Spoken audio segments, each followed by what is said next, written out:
ಒಂದು ಅದ್ಭುತವಾದಂತಹ ಸಂಸ್ಥೆ. ಈ ಸಂಸ್ಥೆಯನ್ನ ಅಧ್ಯಯನ ಮಾಡಲಿಕ್ಕೆ ಇವತ್ತು ಪಕ್ಕದ ನೆರೆ ರಾಜ್ಯಗಳಿಂದ ತೆಲಂಗಾಣ, ಆಂಧ್ರ ಪ್ರದೇಶದ ಜನರು ಬರ್ತಾ ಇದ್ದಾರೆ. ಈ ಸಂಸ್ಥೆನ ಅವರಲ್ಲಿ ಕೂಡ ಅವರ ರಾಜ್ಯಗಳಲ್ಲಿ ಕೂಡ ಅಳವಡಿಸಬೇಕು ಅನ್ನೋ ಒಂದು ಆಸೆ ಇಟ್ಕೊಂಡಿದ್ದಾರೆ. ಇಂತಹ ಒಂದು ಸಂಸ್ಥೆ ನಿಜವಾಗ್ಲೂ ನನಗೆ ಬಹಳ ಹೆಮ್ಮೆ ಅನಿಸ್ತಾ ಇದೆ. ಇವತ್ತು ವ್ಯವಸ್ಥಾಪಕ ನಿರ್ದೇಶನ ಕೆಲಸ ಮಾಡಲಿಕ್ಕೆ ಇಡೀ ಅಂತಾರಾಷ್ಟ್ರೀಯ ಮಟ್ಟದಲ್ಲಿ ಮೈಸೂರು ಸ್ಯಾಂಡಲ್ ಸೋಪ್ ಅನ್ನ ಪರಿಚಯ ಮಾಡಿಸಿರುವುದು MSL ಸಂಸ್ಥೆ. ಆ ಕಾಲದಲ್ಲಿ ಲಂಡನ್ ನಲ್ಲಿ ಕೂಡ ನಮ್ಮ ಆಫೀಸ್ಗಳೆಲ್ಲ ಇತ್ತು. ಇದಲ್ಲದೇನೆ ಶ್ರೀಮತಿ ಇಂದಿರಾ ಗಾಂಧಿ ಅವರ ಕನಸಾಗಿದ್ದು 20.20 ಪ್ರೋಗ್ರಾಮ್ ಅಂತ. ಆ ಪ್ರೋಗ್ರಾಮ್ ನಲ್ಲಿ ಪ್ರತಿ ಮಕ್ಕಳಿಗೆ ನೋಟ್ ಪುಸ್ತಕಗಳನ್ನು ವಿತರಣೆ ಮಾಡಬೇಕು ಅನ್ನೋ ಒಂದು ಮಹದಾಸೆಯನ್ನು ಇಟ್ಕೊಂಡಾಗ MSL ಸಂಸ್ಥೆಗೆ ಸರ್ಕಾರಕ್ಕೆ ಜ್ಞಾಪಕ ಬಂದಿದ್ದು. ಇವತ್ತು ಲೇಖಕ ಪುಸ್ತಕಗಳು ಪ್ರತಿಯೊಬ್ಬರ ಮನೆಗೆ ಮುಟ್ಟಿಸುವಂತ ಕೆಲಸ MSL ಸಂಸ್ಥೆ ಮಾಡಿದೆ. ಅದರ ಮುಖಾಂತರ ಪ್ರತಿ ಮನೆಯಲ್ಲೂ MSL ನ ಮಾತಾಗಿದೆ. ಇದಲ್ಲದೇನೆ ಇವತ್ತು ಏರ್ ಕಾರ್ಗೋ ಕೂಡ MSL ಮಾಡ್ತಾ ಬರ್ತಾ ಇತ್ತು. ಆಮೇಲೆ ಬಹುಶಃ ನಾವು 3 ದಶಕಗಳ ಹಿಂದೆ ಒಂದು ಟಿವಿನೋ ಅಥವಾ ಒಂದು ಸ್ಕೂಟರ್ ಕೊಂಡ್ಕೊಳ್ಳೋದು ಬಹಳ ಕಷ್ಟ ಇತ್ತು ಸರ್ಕಾರಿ ನೌಕರದಾರರಿಗೆ.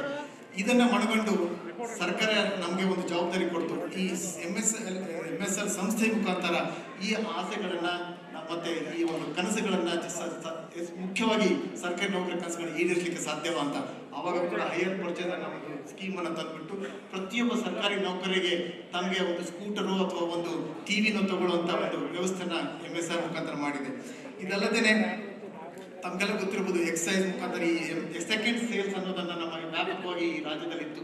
ಅದನ್ನು ಕಡಿವಾಣ ಹಾಕ್ಲಿಕ್ಕೆ ಮತ್ತೆ ಸರ್ಕಾರಕ್ಕೆ ಜ್ಞಾಪಕ ಬಂದಿರೋದು MSL ಸಂಸ್ಥೆನೆ.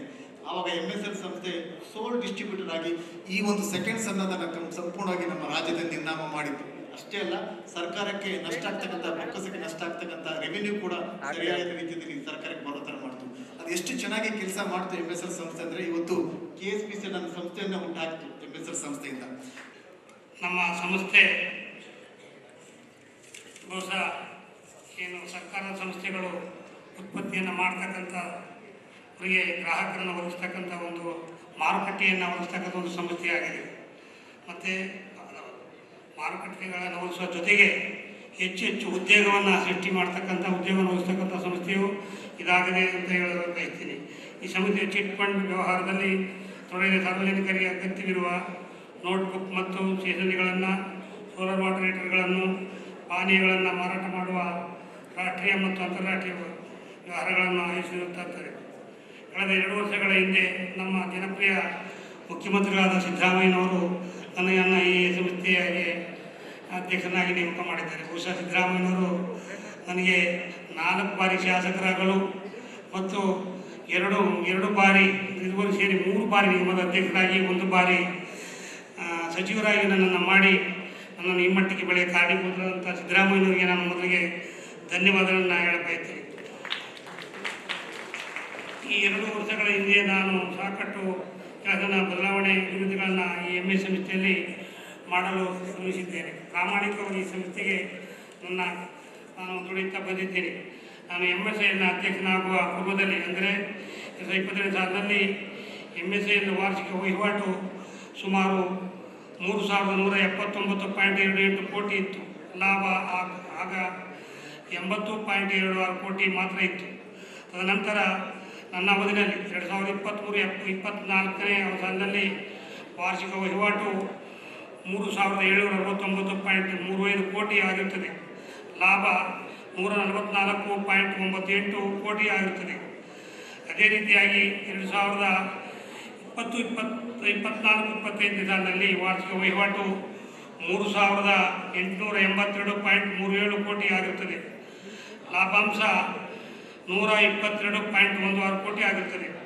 ನನ್ನ ಅಧಿಕಾರದ ಅವಧಿಯಲ್ಲಿ ಪಾನೀಯ ವಿಭಾಗದಲ್ಲಿ ಹೊಸ ಮಳಿಗೆಗಳನ್ನು ನವೀಕರಣ ಮಾಡುವ ಜೊತೆಗೆ ಸುಮಾರು 38 ಮಳಿಗೆಗಳನ್ನು ಹೊಸದಾಗಿ ಸ್ಥಾಪನೆ ಮಾಡಿದ್ದೇವೆ. Mysuru sales international limited MSI Karnataka ಸರ್ಕಾರದ ಒಂದು ಪ್ರತಿಷ್ಠಿತ ಉದ್ಯಮ ಒಂದು ಸಂಸ್ಥೆಯಾಗಿದೆ. ಸಂಸ್ಥೆ ಈಗ 60 ವರ್ಷದ ಒಂದು ಸಂಭ್ರಮದಲ್ಲಿದೆ. ಸರ್ಕಾರ ಸಂಸ್ಥೆಗಳು ತಯಾರಿಸುವ ಉತ್ಪನ್ನಗಳಿಗೆ ಒಂದೇ ಸೂರಿನಡಿ ಒಳ್ಳೆಯ ಮಾರುಕಟ್ಟೆಯನ್ನು ಒದಗಿಸುವುದು MSI ಸ್ಥಾಪನೆ ಹಿಂದಿರುವ ಪ್ರಮುಖ ಉದ್ದೇಶವಾಗಿದ್ದು, ಸಂಸ್ಥೆಗೆ ಕರ್ನಾಟಕ ರತ್ನ ಸ್ಥಾನಮಾನವನ್ನು ಕೂಡ ಕೊಡಲಾಗಿದೆ. ಸದ್ಯಕ್ಕೆ MSI ಒಟ್ಟು 6 ವಿಭಾಗಗಳಲ್ಲಿ ಮಾರುಕಟ್ಟೆ ಸೇವೆಯನ್ನು ಒದಗಿಸುತ್ತದೆ. ಇವಂದರೆ ಪಾನೀಯ, ಕಾಗದ ಮತ್ತು ಸ್ಟೇಷನರಿ, ಪ್ರವಾಸ ಮತ್ತು ಪ್ರಯಾಣ, ಚಿಟ್ ಫಂಡ್, ಗ್ರಾಹಕ ಉತ್ಪನ್ನ ಮಾರಾಟ ಹಾಗೂ ಜನೌಷಧಿ. ಯಾವುದೇ ಉದ್ಯಮ ಆದರೂ ಕೂಡ ಜನರ ನಡುವೆ ತನ್ನ ಬಗ್ಗೆ ಇರುವ ನಂಬಿಕೆ, ವಿಶ್ವಾಸ, ಗುಣಮಟ್ಟ, ಉತ್ಕೃಷ್ಟತೆ ಮತ್ತು ಸದಾಭಿಪ್ರಾಯಗಳನ್ನ ಉಳಿಸಿಕೊಂಡೇ ಕಾಲಕ್ಕೆ ಹೊಸ ರೂಪಗಳನ್ನ ಪಡೆದುಕೊಳ್ಳುತ್ತಾ ಸಾಗಬೇಕು. ಇಲ್ಲದೆ ಹೋದರೆ ಉದ್ದಿಮೆಗಳನ್ನು ನಡೆಸಲು ಸಾಧ್ಯ ಆಗುವುದಿಲ್ಲ. MSIL ಮೊದಲಿಂದಲೂ ಈ ತತ್ವವನ್ನು ಪಾಲಿಸಿಕೊಂಡು ಬರ್ತಾ ಇದೆ.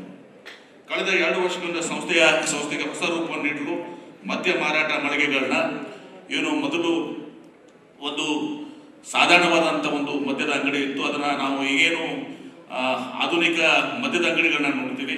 ಆ ಮದ್ಯದ ಅಂಗಡಿಗಳನ್ನ ಕೂಡ 200 ಸನ್ಮಾನ್ಯ ಮುಖ್ಯಮಂತ್ರಿಗಳ ಒಂದು ಘೋಷಣೆ ಅಂತೆ ಇವತ್ತು 200 ಸಹ ಮದ್ಯದ ಅಂಗಡಿಗಳನ್ನ ಇವತ್ತು ಸಹ ನಾವು ಅವನ್ನ ಮಾಡರ್ನೈಸ್ ಮಾಡಿ ಇವತ್ತು ಉದಾಹರಣೆಗಾಗಿ ಒಂದು ರಾಜನಗರದಲ್ಲಿ ಒಂದು ಮೊದಲು 40,000 ವ್ಯಾಪಾರ ಮಾಡ್ತಾ ಇರುವಂಥದ್ದು ಇವತ್ತು ಆ ಒಂದು ಮಳಿಗೆ MSIL ಇವತ್ತು ಸಹ ಮದ್ಯದ ಮಳಿಗೆ ಇವತ್ತು ಸಹ 2 ಲಕ್ಷ ರೂಪಾಯಿ ಅಂದ್ರೆ ರೀಚ್ ಆಗಿದೆ ಅಂತ ಬಹಳ ಹೆಮ್ಮೆ ಅಂತ ತಿಳಿಸಲಿಕ್ಕೆ ಬಯಸ್ತೇನೆ.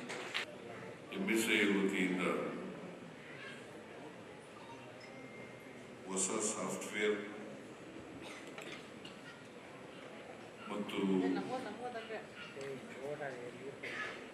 ಮೊಬೈಲ್ ಆ್ಯಪ್ ಇದನ್ನ ಅತ್ಯಂತ ಸಂತೋಷದಿಂದ ಬಿಡುಗಡೆ ಮಾಡಿದ್ದೇನೆ.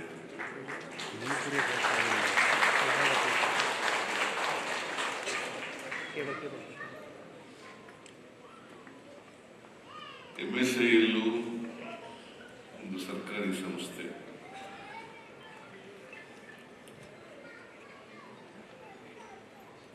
ಈ ಸರ್ಕಾರಿ ಸಂಸ್ಥೆ ಪ್ರಾರಂಭವಾಗಿ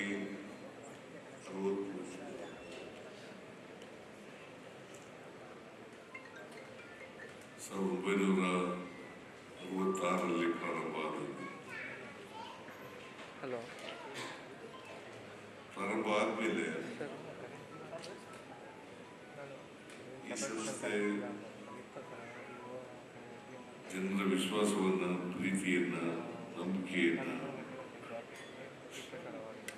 ಉಳಿಸ್ಕೊಳ್ತಕ್ಕಂಥ ಕೆಲಸವನ್ನ ಮಾಡ್ಕೊಂಡು ಬಂದಿದೆ. 2005ರಲ್ಲೇ ಚಿಟ್ ಫಂಡ್ ವ್ಯವಹಾರ ಪ್ರಾರಂಭ ಆದರೂ ಕೂಡ ಈಗಾಗಲೇ 20 ವರ್ಷಗಳ ಮೇಲಾಯಿತು. ಆದರೆ ವ್ಯವಹಾರ ಅಷ್ಟೊಂದು ದೊಡ್ಡ ಪ್ರಮಾಣದಲ್ಲಿ ಇರಲಿಲ್ಲ ಅಂತಕ್ಕಂಥ ಚಿತ್ರವನ್ನು ನಾವು ನೋಡಲಿಕ್ಕೆ ಸಾಧ್ಯ. ಇತ್ತೀಚೆಗೆ MSILನವರು ಹೆಚ್ಚು ಗಮನವನ್ನು ಕೊಡ್ತಾ ಇದ್ದಾರೆ.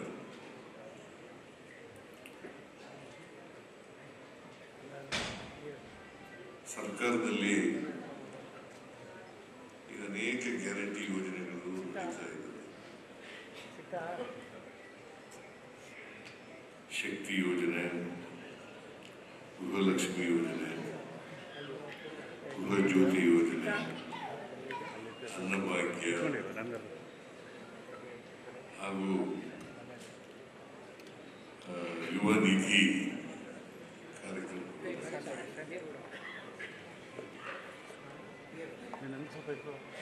ಬಹಳ ಜನರಿಗೆ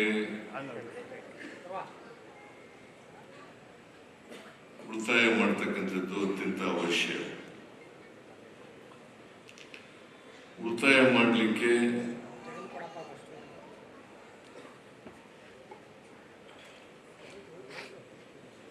ಹಣನೂ ಕೂಡ ಇರಬೇಕಾಗ್ತದೆ. ಬಹಳ ಜನ ಉಳಿತಾಯ ಮಾಡಿ ಅವ್ರಿಗೆ ಬೇಕಾದಂಥ ಸಂದರ್ಭದಲ್ಲಿ ಅದನ್ನು ಬಳಸ್ಕೊಳ್ತಕ್ಕಂಥ ಕೆಲಸವನ್ನು